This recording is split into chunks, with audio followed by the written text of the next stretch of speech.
Welcome to our first webinar of 2021. I'm Laura Ellsworth with Council for the Homeless. We're trying out a new platform tonight using Zoom, so bear with me as I will experience this for the first time with all of you on this end of things. So we have a good program tonight. We've got some panelists here with us that are who are going to talk about some different aspects of our advocacy work, and we're going to talk about our different priorities that we have going on. Just like everything else, advocacy this year does look different because of COVID-19. But it's my hope that you'll leave here tonight knowing a little bit more about our legislative priorities for this year, how successful advocacy in recent years has impacted our community, and how successful advocacy this legislative session will influence going forward. And hopefully you'll learn how you can take part in helping to bring some good policies and funding for housing and homelessness here to Clark County. So first, just a bit of housekeeping.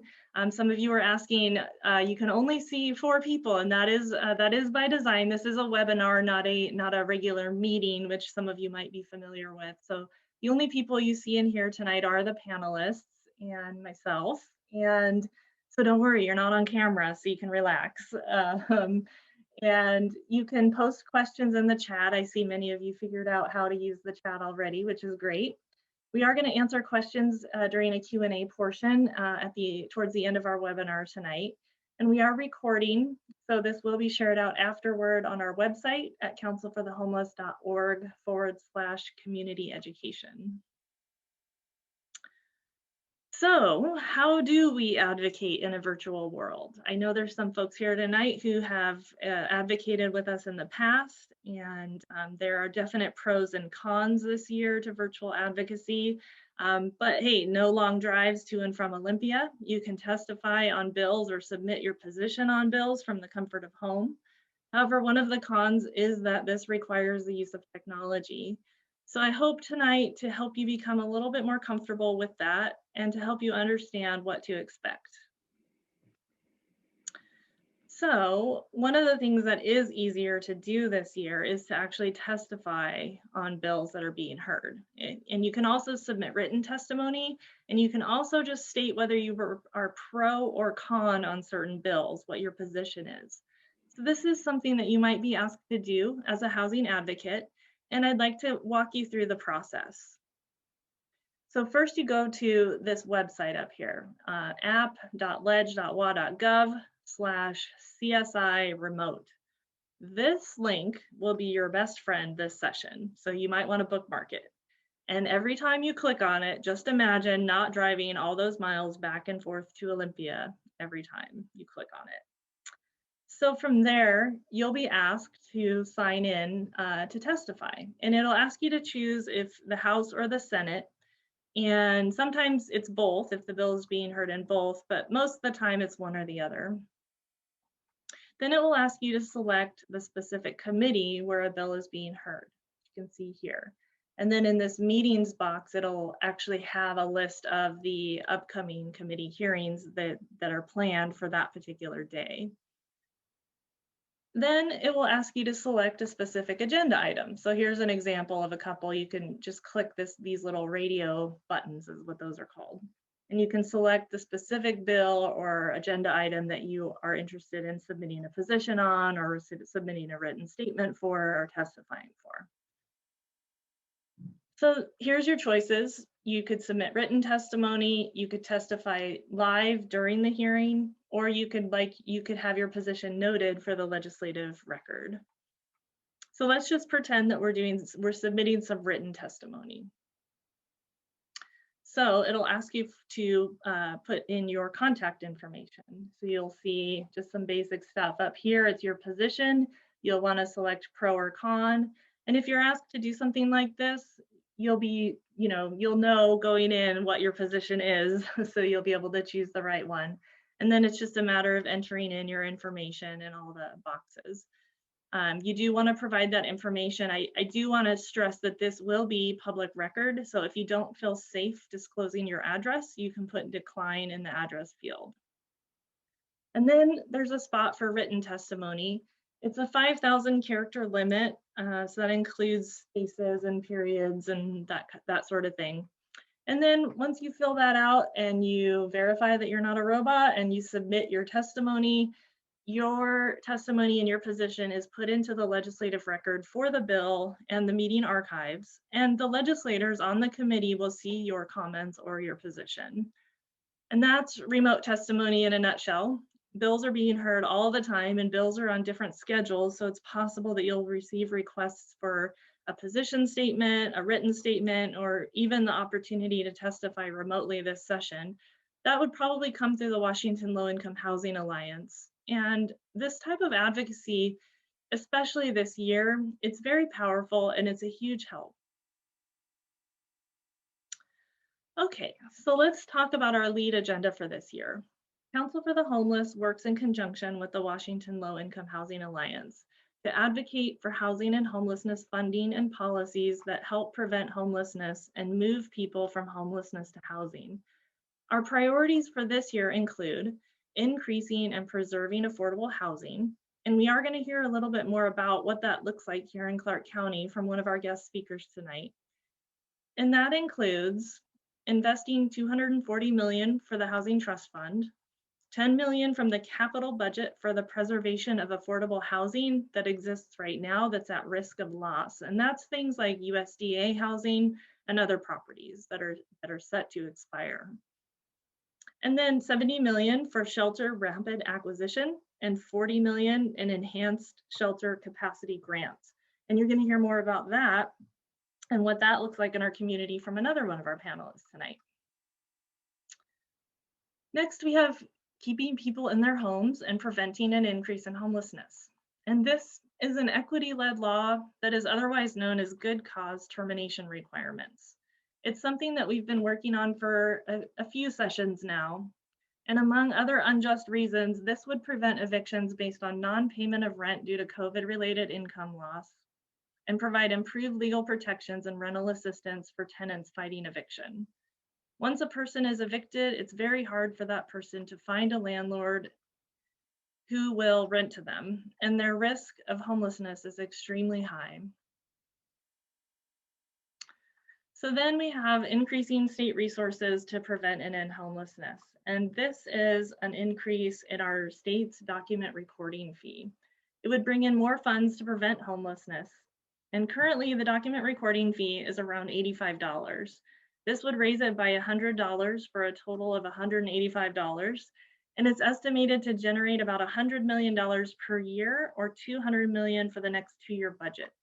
It's estimated that there's a need in our state for rental assistance due to the pandemic alone of $100 million per month.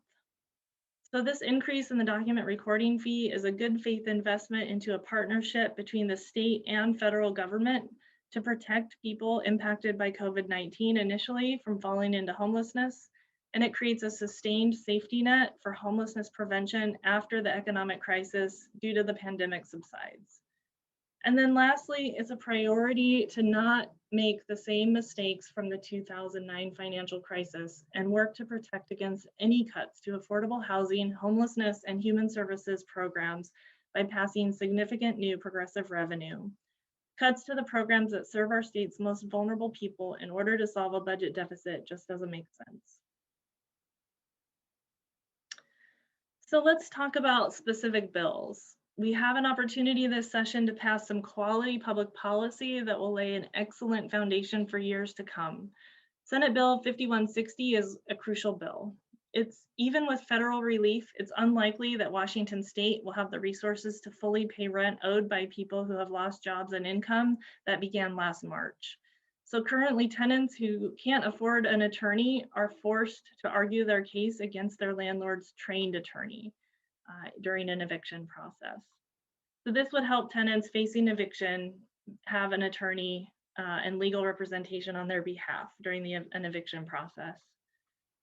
Senate Bill 5139 would prevent landlords from raising rent for between 6 months and 1 year once the eviction moratorium ends.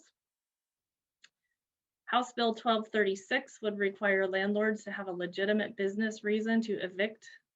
So outside of a handful of local jurisdictions, including the city of Vancouver, thankfully, landlords in Washington can evict a tenant with just 20 days notice. even if they've never violated the terms of their lease and never paid rent late. Landlords are not required to provide any reason for these no-cause terminations, which allows discrimination and retaliation to go unchecked and undermines fair housing protections. Washington's eviction moratorium has prevented harmful no-cause terminations of leases or contracts, but when it expires, renters will once again be at risk of being forced out of their homes.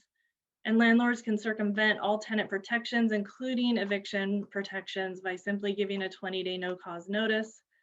Black, Native American, Pacific Islander, and Latinx households are far more likely than white households to rent, and so they're at a greater risk of losing their homes.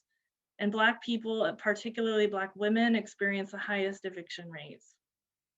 And once a person is evicted, it becomes exponentially harder for them to find housing again. So, and then lastly, House Bill 1277, that's the document recording fee bill that I just told you about. So it's a $100 increase to the document recording fee to create a sustained source of funding for homelessness prevention. It's the largest source of revenue for funding for homelessness services in our county and state. And it's the fee that's incurred whenever property is bought and sold or refinanced. It's a nominal fee incurred during a transaction of tens or hundreds of thousands of dollars. And just 3 years ago, this fee, it was set to sunset or expire. And I think it was only around $50. We were able to raise it recently to 85. And so now we're really going for it by raising it, trying to raise it another $100. And, even though there have been these increases, and this would be a great one, the need still far outweighs the revenue, but it would be a huge help. So for the budget, the legislature should follow the governor's lead and invest $250 million to build and preserve affordable homes, $110 million to increase shelter capacity and rapidly acquire hotels and motels for shelter, transitional housing, and permanent supportive housing, and enact Governor Inslee's additional affordable housing and homelessness priorities. So this includes maintaining the governor's funding level for housing and essential needs, otherwise known as the HEN program. And we're going to hear a little bit more about that later. Providing $37 million for operations and maintenance services in permanent supportive housing. Providing $35 million for local shelter capacity grants. $14.6 million for foreclosure prevention, and grant expenditure authority to extend Medicaid transformation project and foundational community supports for an additional year. That grants Washington the ability to use Medicaid funds to pay for services and permanent supportive housing and supported employment. And without legislative action, that waiver allowing Washington to use these funds will expire by 2022.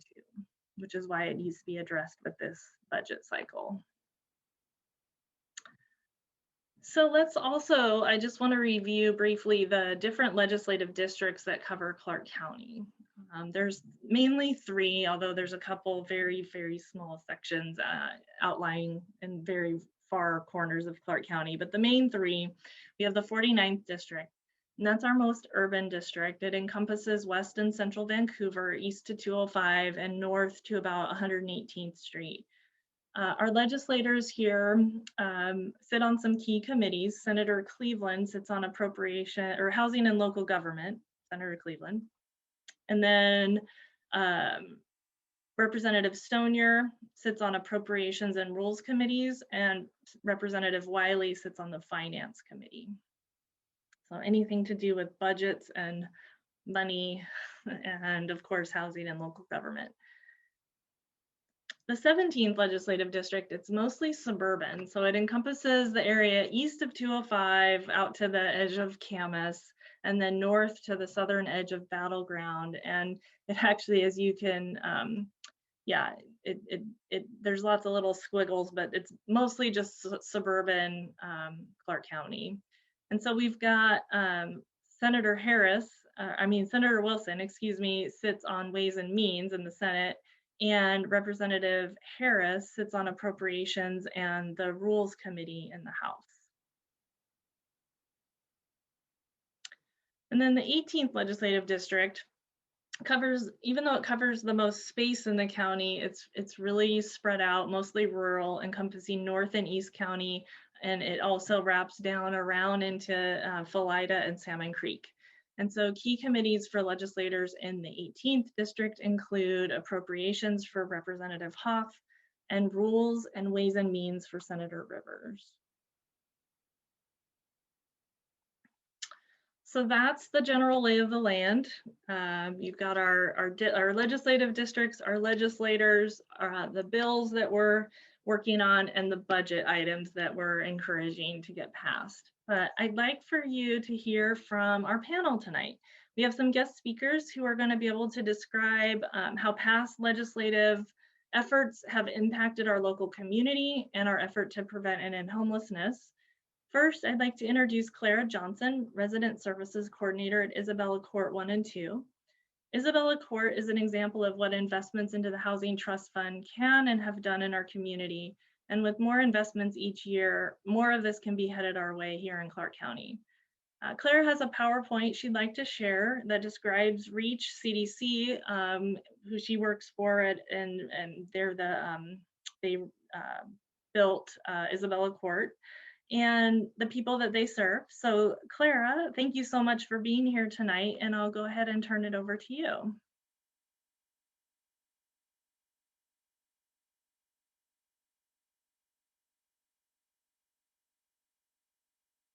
I think you're on mute. Clara's just going to work on sharing her screen. Okay. Take a minute. Okay.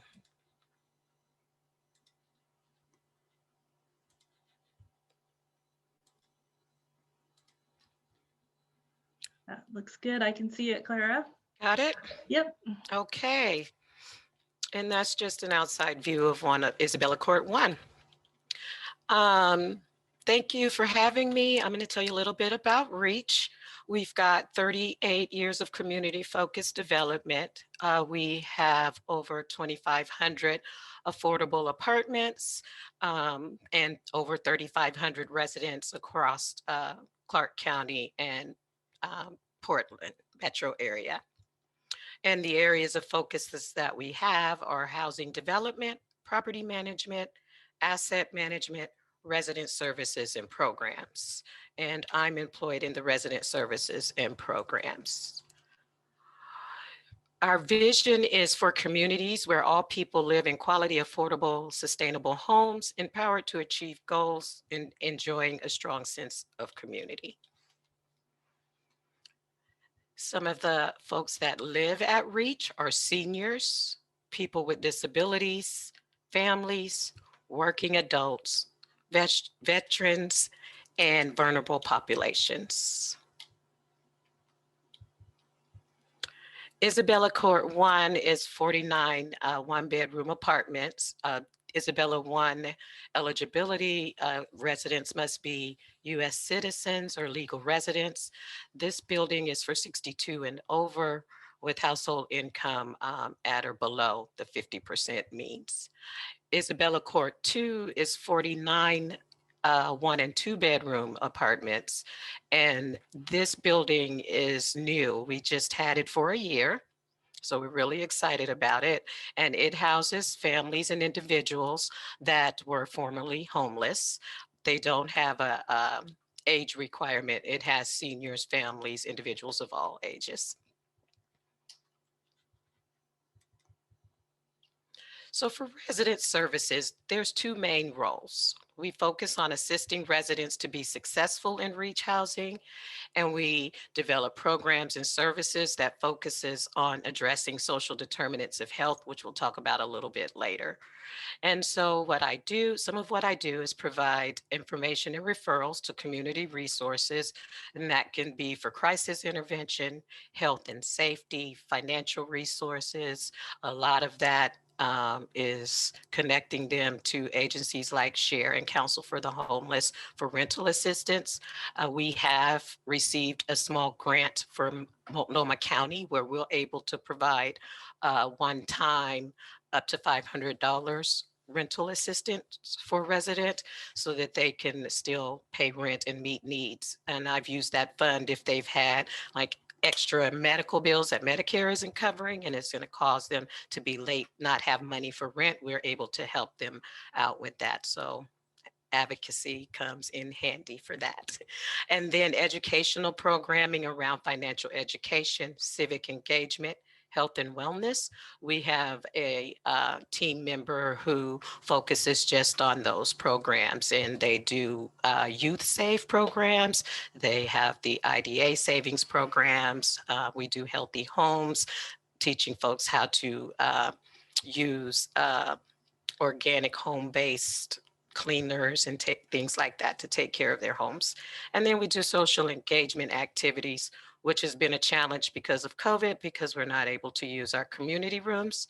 But for those activities that pre-COVID, it's bingo once a month where I'll cook dinner and residents can come down and I'll have prizes set out that they can win when they play bingo. And it encourages the social interaction. I do monthly coffees and breakfast where I get to make breakfast. I love to cook, so anything around that. We would have movie nights. It was a challenge over the holidays because we usually have a really big Thanksgiving meal that I prepare with help from other coordinators. And then we also do our holiday dinner and we have that catered, and those are really well attended. So it was a challenge of what to do this year. So Reach gave all of our residents across all households received a $25 gift card either to Amazon or Fred Meyers. So that's what we were able to do across properties for the holidays. And so now I do things like activity packets and things like that to keep folks entertained while they're in isolation. Some of those social determinants of health that I was talking about are listed here: neighborhood and built environment, social and community, education and development, health and healthcare, and economic stability. All of our programs and services are aligned to address these needs. Everything that we do falls into one of those categories. And I won't read what each one of those mean because my PowerPoint will be available for you all. So a little bit about how COVID-19 has been impacting our seniors, especially. There's been an increase in food insecurity. A lot of times seniors that are on fixed income, they're not eligible for food assistance because of the way the federal government counts income compared to receiving Social Security or if someone works. So they count it differently, so it lowers their ability to be able to receive food stamps. And then with everyone needing to go to the food pantries, it's very difficult for seniors to get out and get food. I do partner with Clark County Food Bank, and I do my food pantry every other week, and I'm able to give out quite a bit of food those times in emergencies. Social isolation has been a really big issue for seniors, as well as lack of digital access. And the lack of digital access kind of goes hand in hand too with social isolation, because some of the things that we are trying to plan are virtual, but they don't have access to the equipment that they would need to be able to participate in that. And then there's the increased transportation burden, such as getting to medical appointments, because if they're just on Medicare, they're not eligible to receive services from Human Services for medical transportation. And of course, with everyone needing to access resources, especially during COVID, it really impacts our senior population for limited resources. So responding to the need, how are we addressing the needs of our senior residents? And this also goes hand in hand with how I take care of the needs for my population at Isabella Court too.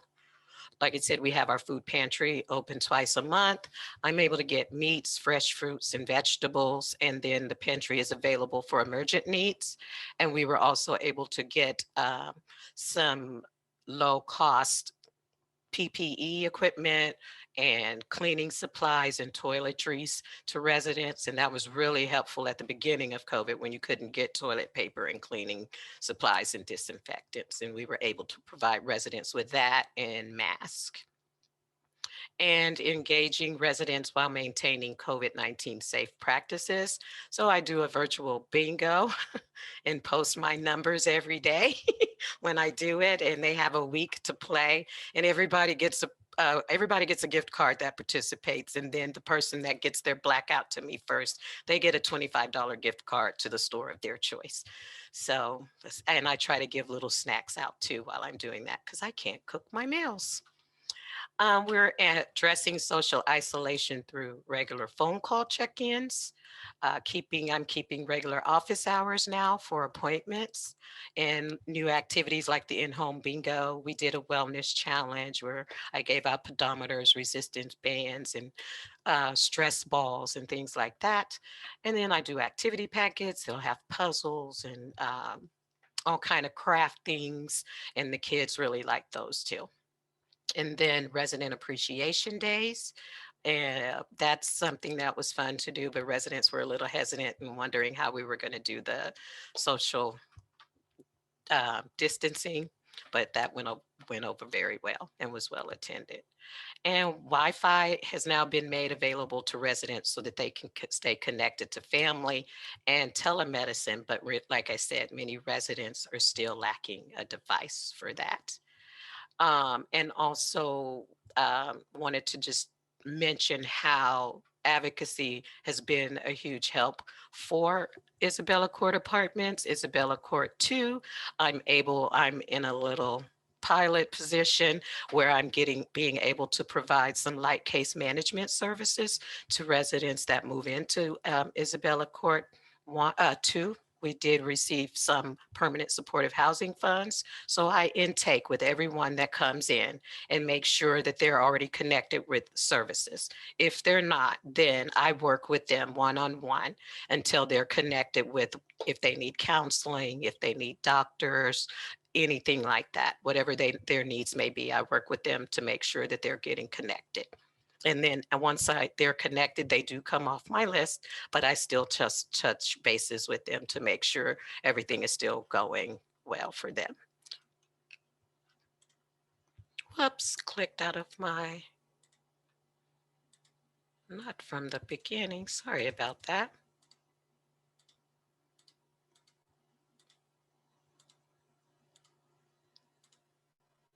Oh, that was the end. Thought I had more. So, and then also I didn't mention still trying to connect residents with resident medical transportation. That's a big issue. And that was my presentation. Thank you all very much. Yeah, thank you so much, Clara. Awesome. All right, I'm going to go back to sharing my screen. And move us along.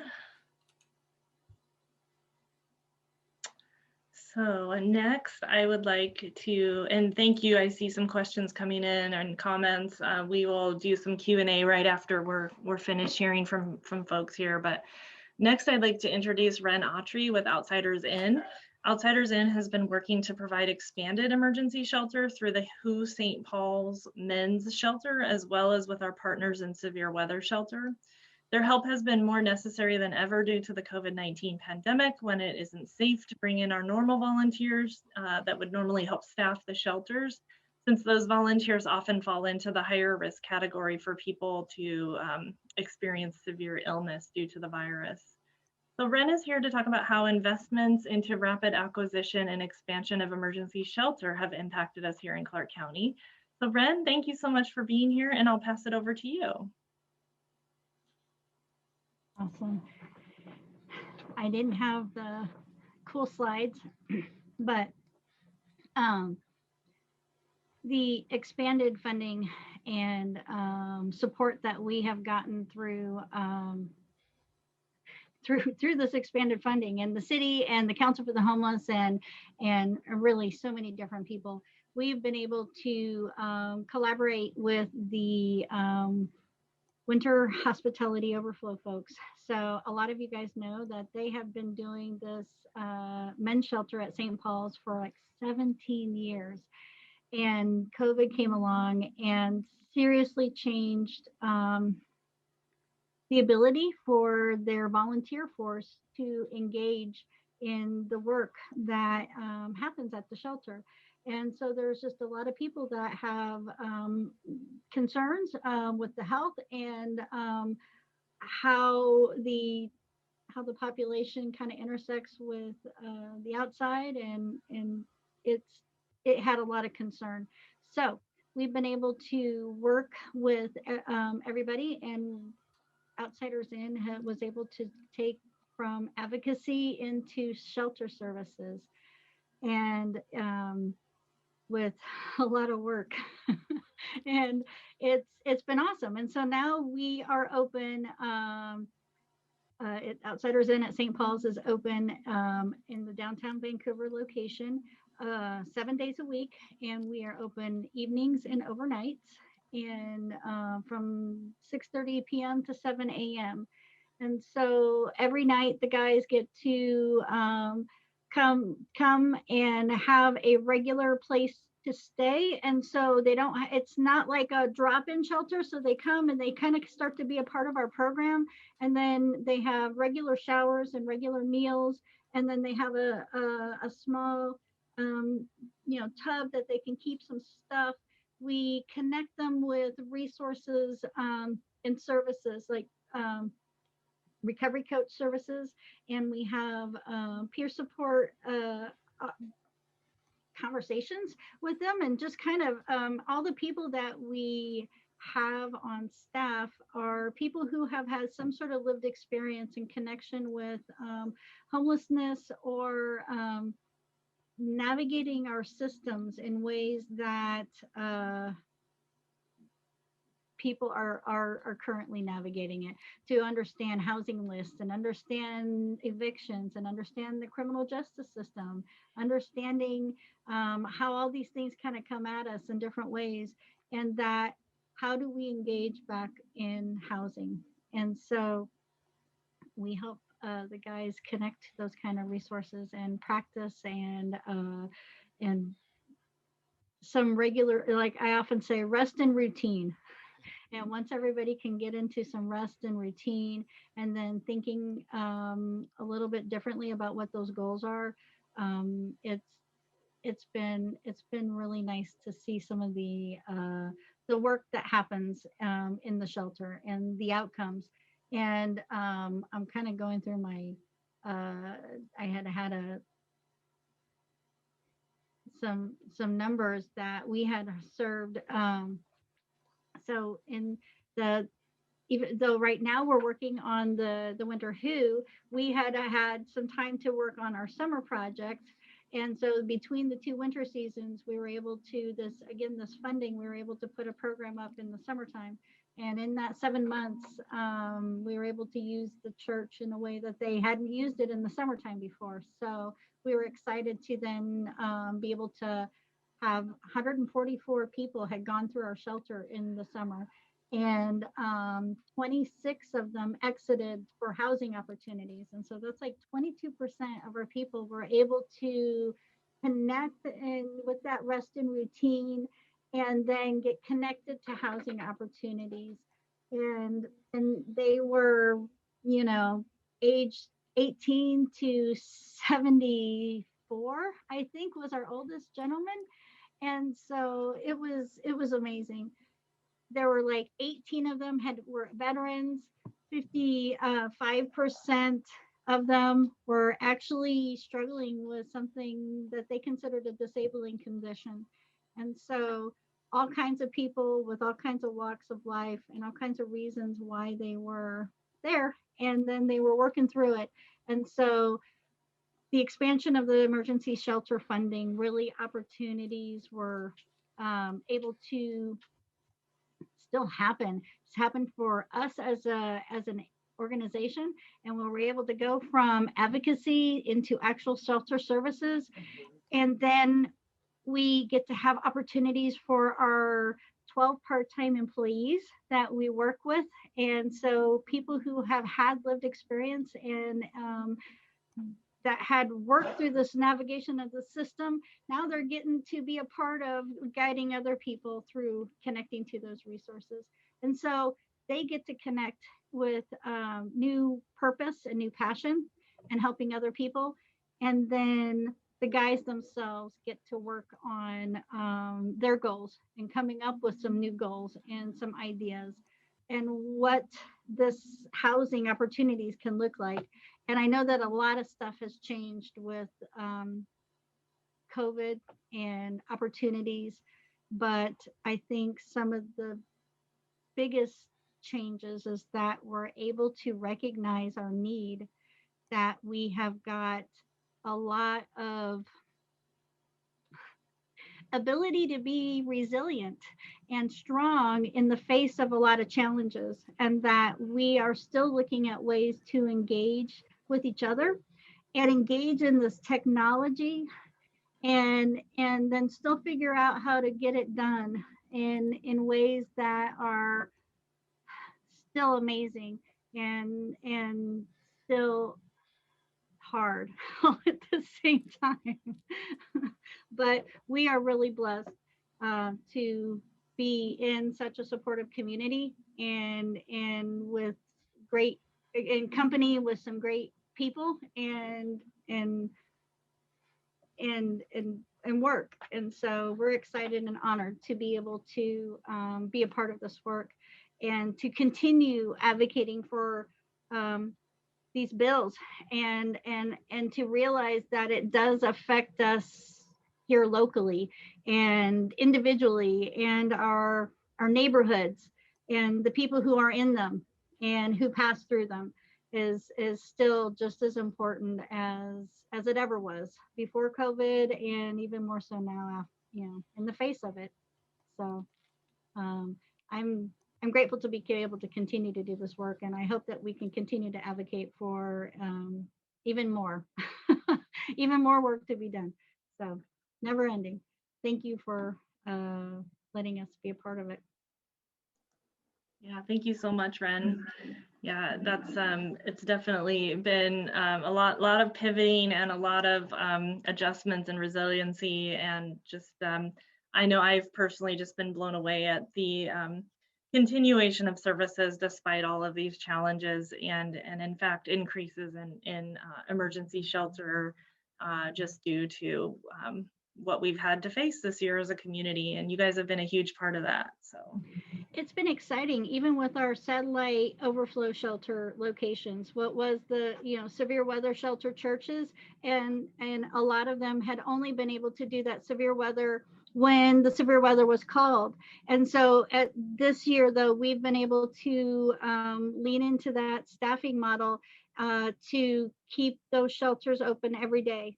And so we have got an additional 15 people every day.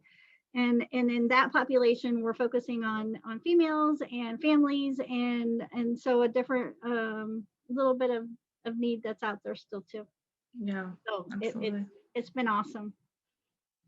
Yes, and for those of you who might be wondering, that stuff doesn't happen without the funding, and that comes directly from the advocacy that we're talking about here tonight. So, well, thank you, Ren. And by awesome, I mean tiring.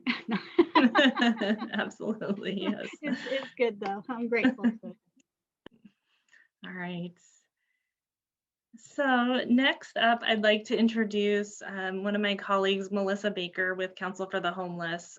Melissa has a good overall understanding of the funding streams and practical implications of policy and funding that come from the state into our county. She's going to talk to us tonight a bit about the HEN program, which has been one of those consistent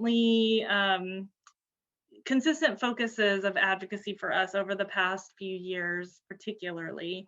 And between the Washington Low Income Housing Alliance and Council for the Homeless and all of the other partner agencies and provider agencies here in the community, a lot has changed with HEN in recent years, mainly due to what's happening in the legislature. So Melissa, thanks for being here and for telling us about HEN and just other programs that you are familiar with that have come about because of some of these things that have come out of our state government. Sure, thank you. And thank you to Ren and Clara. I really enjoy listening about getting into the nitty gritty of your programs. Thank you so much for everything that you do for this community. So yeah, I just wanted to touch a little bit about the HEN program, about a little bit of its background. Like Laura had mentioned, there's been a lot of really cool changes in the past couple of years with the HEN program and why it's going to be so important to keep that momentum going with this legislative session. So what is HEN? HEN stands for Housing and Essential Needs. And what is not often recognized is that it's very closely associated with another program called Aging Blind Disabled, or ABD, which is an illustration of one of the great changes that has happened over the past couple of years. Just to keep it as simple as possible, somebody would have to be determined eligible through DSHS for HEN or ABD. That person would have to have some sort of disabling condition. If it's a disabling condition, either mental, physical, or substance use related, that is deemed temporary, which means they feel that, the doctors feel that the person will be able to go back to work in about a year, roughly, then they would most likely be approved for housing and essential needs. If the person looks like they're going to be permanently disabled for any of those reasons, and they would likely receive a Social Security benefit, then they would be approved for aging blind disabled. So one of the great changes in one of the legislative sessions a couple of years ago is sometimes what would happen is someone would be eligible for, let's say, the Housing and Essential Needs program. But 6 months later, they they have a reevaluation and they say, DSHS says, no, it looks like you're not going to be able to work. You're going to need to go for a Social Security application. So now we're going to switch you over to the Aging Blind Disabled program. So what would happen realistically for that person is that likely they had been receiving a housing subsidy. In our community, that housing subsidy is provided through SHARE. But once they switch over to the Aging Blind Disabled program, they lose their housing subsidy and they now receive $197. Now it's $197. And therefore they lose their housing. And so that's the way it's been for a long time. But gratefully, a couple of years ago, they sort of combined the two programs so that if you're eligible for one, you're essentially eligible for both. And so if you are switching back and forth between HEN and ABD, you won't lose your housing if you're receiving HEN, and you can still continue to go on that Social Security track without falling into homelessness. So that's one really fantastic thing that came out of our legislative sessions. And then last year, we were able to increase funding by $15 million. Which has enabled us to serve a lot more people. And before I go into those numbers a little bit, I also want to include in the 2019 fiscal year, so again, about 2 years ago, in July of 2019, DSHS also transitioned their prioritization process to a vulnerability-based priority. And what that meant, which I was so excited to hear. It means that folks that are the most vulnerable would be the ones that would receive the financial assistance first. It shifted the HEN program to go through coordinated entry, because that's what we do is identify vulnerability and make sure the most vulnerable are served first. So that with that happening, a couple of years ago, and the blending of, or the combination of the Aging Blind Disabled program with the Housing and Essential Needs program, and then increasing the funding this last year, we've been able to refer about 200 households, and that's in 2 years. So that's about 100 households each year that we've been able to serve, and it's a significant increase from previous years. And so just ultimately increasing funding is going to be able to make it so that people, not only are they living outside and they are the most vulnerable, these are folks that have disabling conditions. These are folks that that are trying to get Social Security, or maybe they're trying to just get housed until they can go back to work. And so increasing funding for HEN is really important because we're going to be able to get more folks off the street, get them into housing, and then hopefully transition them to being self-sufficient. So please advocate for the increase in funding for HEN.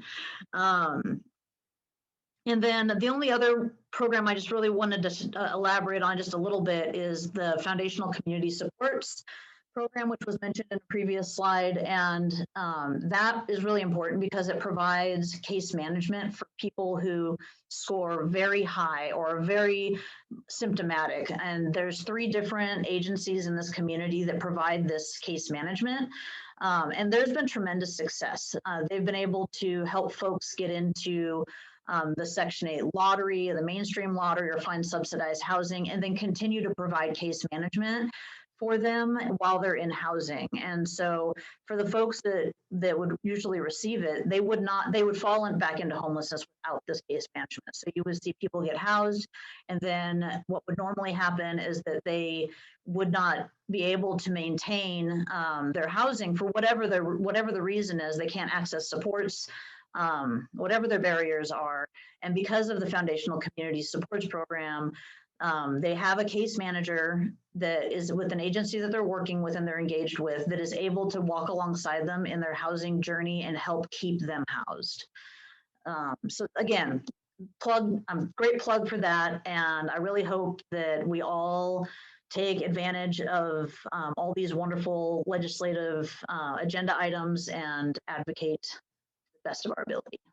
Thank you. All right, thank you, Melissa. So as promised, we have some time for some Q&A, and I am going to pull up the chat. Let's see here. Feel free to post some questions for our panelists tonight. Looks like Ren answered a question.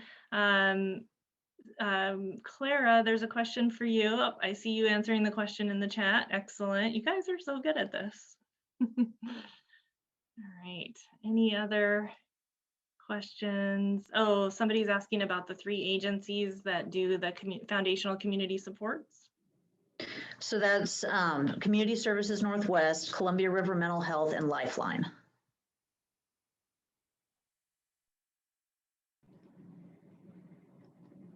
Right, let's see.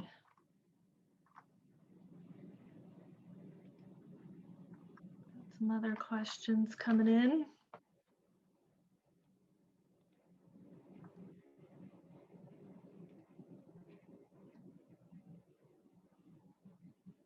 Yeah, there was a question around the volunteers, getting the staffing, replacing some volunteers. And again, that goes to funding. Yeah, go ahead, Ren. I was gonna say, the question was that did the members of Outsiders In replace or added to the volunteers of the St. Paul shelter? And we have replaced the in-shelter volunteers with staff. We do still need and appreciate our community volunteers. We've just shifted the volunteer efforts to be focused on providing the meals and supplies that are needed behind the scenes. So we just have different timings so that way meal prep can happen and then people come in afterwards. So there's a little bit of distancing that we work on, but we appreciate our community volunteers. That's great. And Laura, I see Gary has a question in the chat. What is the current waiting list for HEN? How about how long until they are able to get into the program in Clark County? So the priority pool for HEN has about 100 people on it right now. And it really just depends on SHARE's capacity to serve folks and the funding. And so just depending on their capacity, when they send us a referral request, we get that to them right away. But there's been, because it's vulnerability-based priority pool, a timeline is really difficult to ascertain. Because it doesn't function like a wait list where you're on there and then slowly tick up. So timelines are tough, but there's about 100 people in that priority pool. Good information, thank you.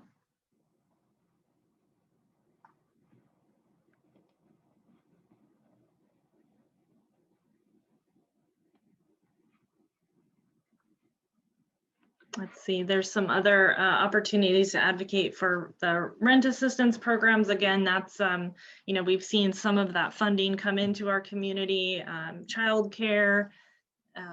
There's some other legislative priorities that the Washington Low Income Housing Alliance is also focused on. The ones that we reviewed tonight are sort of the top line issues and bills, but there are others, and I would encourage you to go to their website and take a closer look, the Washington Low Income Housing Alliance. And yeah, it's even though it's what we call a long legislative session this year, that's because it's a budget year, so they're actually meeting longer to figure out a budget, and that usually takes longer to come to any kind of an agreement on. They're also limiting the number of bills that are being introduced because of the virtual nature of this legislative session. So it's kind of a strange time in that, you know, it's normally a year where more of this could get done, but then at the same time, you know, it's just everything is a little more challenging. So, but it's definitely still a very good opportunity to advocate for, you know, both the lead agenda priorities and the support items. There was some funding that came from the federal government this summer. I see a question about that. That helped with rent assistance in our community. I think our county got about a little over $6 million total. And we were able to serve a little over 1,700 households total, but that didn't go near to meeting the need. And I believe it's estimated that there's more funding coming into the community from the federal government from that second stimulus package that they passed towards the end of 2020. And that will hopefully serve a lot more people, although details are still being worked out in terms of processes and requirements and, you know, all of that good stuff. But that will be coming into our community soon as well, which is one reason why having that state and federal partnership in terms of addressing some needs and opportunities is so crucial right now. Ren, did you have something? Yeah, well, in the phrasing of Carrie's question where she said, has any of these programs gotten funding from the COVID relief packages? And yes, our shelter had received some funding to get our dividers. And so now all of our sleeping spaces have got room dividers between them. So that way they have more distancing, and while people are sleeping, and the things that you don't have to wear your mask while you're sleeping if you've got into these little enclosures. And so we've been able to upgrade some of our single cots into bunk bed spaces because the CDC encouraged more space to have that hard space between sleeping, and then you could go head to toe in different ways. And so we're trying to use different ideas in the different dorms as it works. But yes, our programs were able to benefit from some of the COVID relief packages. And I'm also sitting on a lot of masks right now from the Healthcare Authority. They were able to help us out with some masks too recently. Awesome, thank you. All right, I think I'm going to move us along. We're getting towards the end of our time here together, so thank you for engaging everybody. I do want to leave you tonight, as we always do, with a call to action. And so here we are. We're actually in the heart of the 2021 legislative session in Washington State. Today is actually February 3rd, which is like normally probably the day that we would have been going to Olympia on the bus, for those of you who've done that with us in the past. My memory photos, they popped up. I was like, Yeah. oh. I know. So here's some photos from previous years when we would do our rally at the Capitol steps. But hopefully tonight you learned a little bit about what our funding and policy priorities are this year, and how those laws and funds, from previous years have impacted us here in Clark County, and how they have the potential to impact us here again as we move forward and navigate our way out of this pandemic, and also just to address our normal situation with homelessness and affordable housing. The past two legislative sessions, I do want to point out, they have seen historic investments into housing and homelessness. And this is a critical opportunity to do even more for the next 2-year budget. And it's really just at a time when I think everybody has seen that how health and housing are linked, and, it's just needed the most. So if you are interested in advocating, it's very timely. There's instead of our one day in Olympia that we would normally be doing, we're doing a week of advocacy starting on Monday. This Monday, February 8th, it's going to go through the 12th. You can register at the Washington Low Income Housing Alliance's website. There's a link right there as well, a bit.ly link that you can type into your browser, and you can register. It's not too late. You can testify in a committee. You can send emails or make phone calls to your lawmakers. We send out advocacy alerts through our housing advocacy list, and you can sign up on that on our website. You can just share information, bust stigmas, dispel myths around housing and homelessness. It's crucially important that we all work together to get the word out in our community. And So I here's know a lot of this communication is coming through this digital divide, and that's another one of those legislative priorities that's happening. So, It is. Just reaching out and be a part of these extra communications that's needed. Absolutely. Yeah, thank you. Pick up your phone and call. Yeah, exactly. You hear a lot about broadband access, and all of a sudden that is much more poignant and obvious than ever. And that's part of the services that we do at the shelter, is that we have helped people load up Zoom on their phone, have a practice so that way they can understand what it's going to look like whenever it's time to wait, letting them know that sometimes whenever you get into a telehealth appointment that you have to wait 15-20 minutes and for it to happen. Letting them use your Wi-Fi availability whenever they're not having to know where they're going to have to go, and all they have is so much data. We've been able to help support at different times of the day for that to happen. So there's a lot of different ways that we can support and advocate for these priorities in different ways. Yeah, absolutely. Thank you. So you can sign up for our action and advocacy alerts on our website. There's the link at councilforthehomeless.org. It's right on the home page. There's a button, you'll find it, but you can also just search advocacy, Council for the Homeless. Of course, again, email your lawmakers, urge them to prioritize affordable homes and housing stability this legislative session. I actually just talked with a legislative aide last week who said, please make phone calls. They want to hear from us. And phone calls are really a more valuable way to contact than just an email, like a form email, but a form email is great if that's what you have the capacity to do. And then if you're interested, there's the link, the full link to register and attend Virtual Advocacy Week, which is next week. And of course, stay tuned with us here at Council for the Homeless. We will send out alerts whenever we can. We will have opportunities throughout the legislative session. It's anticipated to last until April 25th, I think is the last day. Things change as the legislative session moves along. Certain bill cutoffs happen, but there's certain things like anything that has to do with the budget will last a lot longer in terms of what we can advocate for time-wise. So just stay tuned for that. And thank you very much. We are gonna have another webinar, so stay tuned. The goal is to have them monthly on different topics. So we will have another one either at the end of February or sometime in March. And we're just going to keep it going, keep going and doing our virtual education and advocacy as best we can. And so thank you to our panel tonight. I really appreciate you all being here. Thank you to our attendees for taking the time out of your evening to talk about civics. Really appreciate that. And we'll look forward to seeing you next month. So take care, everyone. Thanks, Laura. Thank you, guys. Bye.